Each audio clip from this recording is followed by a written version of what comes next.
Doing better. Working it. Say this with me. This is the day's message, so this is a kind of short one.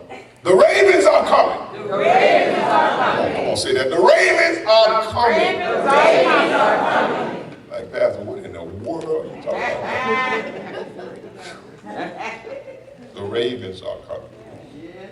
Okay, so we talked about this. Sky's the limit. Anointed in the mind. So today we're going to deal with this. The ravens are coming. Let's see where we pull this up. 1 Kings chapter 17. This is dealing with the story of Elijah the Tishbite.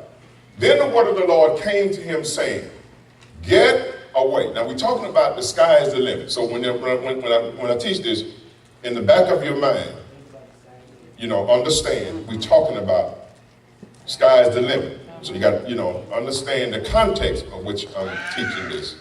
All right, so you got to remember, multitask. Understand that this is connected to that sky is the limit. All right. I know you got that wonderful thing, that mastermind. The word of the Lord came to him saying, get away from here, turn eastward, and hide by the brook Cherub. He's talking to, this is before the Mount Carmel experience. He had proclaimed a drought for 3 years. There shall be no rain. So Ahab, who had married Jezebel, a treacherous, that was a nightmare. So she put a hit out on his life after the Mount Carmel experience, but he married Jezebel, and when Elijah proclaimed the drought, Jezebel with Ahab put a hit out on him. So he was a hit on his life even before the Mount Carmel experience. And God was so angry because Ahab built a certain temple to Jezebel's god, the god of Baal. Now we're worshipers of God, but he builds a temple and put the god Baal in there to accommodate Jezebel, and God was provoked and angry. So God had told Elijah, I want you to go and proclaim a drought. And so Elijah went and said, there shall be no rain except by the word of my mouth. Wow. And for that, Ahab said, Jezebel said, where is it? I don't know. He said, we're going to kill it. So God tells Elijah, get out of here. Get down by the brook where they ain't going to be able to find you. Because there's a hit out on it. All right. Go by the brook, Cherub, which flows into the Jordan. It shall be that you shall drink from the brook. And I have commanded the ravens to feed you there. I have commanded the ravens to feed you there. I have commanded the ravens to feed you there. Now, let me talk to you for 1 minute. I'm going to stay within your thinking. You understand ravens as the bird. Okay. I'm going to stay there. But let me just take you into some territory. Take me a little further. Thank you.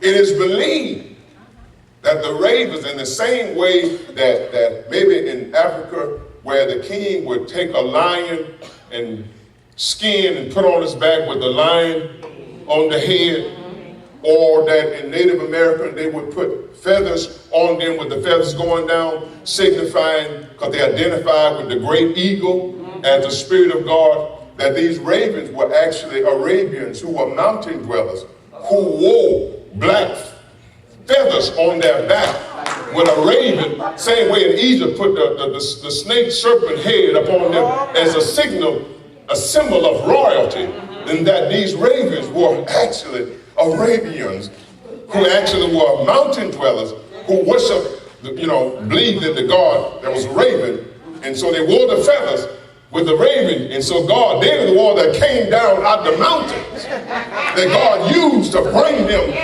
bread and meal. But if I talk that, it's going to mess with your concept of raven. So I was going to stick with the bird this morning. Because you understand the bird. And you can go back, Pastor, he said the ravens were the bird. No, I just made an interjection. But so you to consider.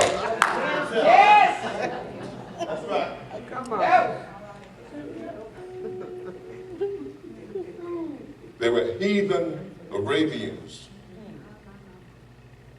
men who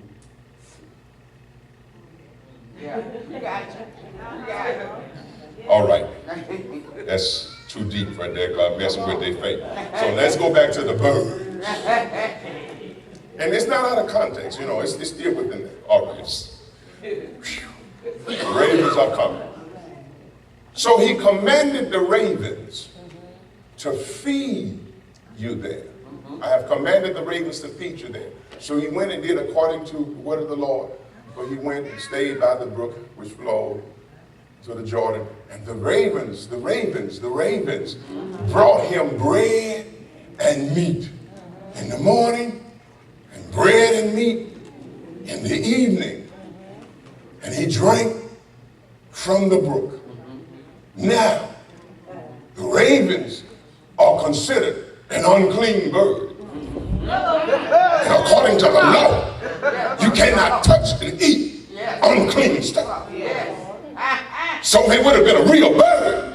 Why would God use an unclean bird to bring clean meat when the meat is polluted by the uncleanness? So God anointed people to serve a divine purpose. So the miracle is not the birds of the air. The miracle is that God spoke to a heathen and called heathens to bring food to the saved and the righteous and the godly.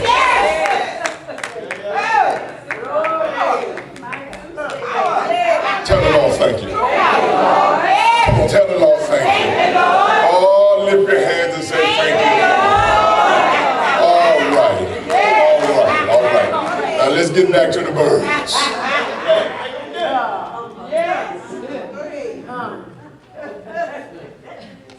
The raven or unclean bird, but it's a symbol. The Bible deals with a lot of symbolism. It's really not the bird. That's the metaphor. It's a symbol. The bird represents something.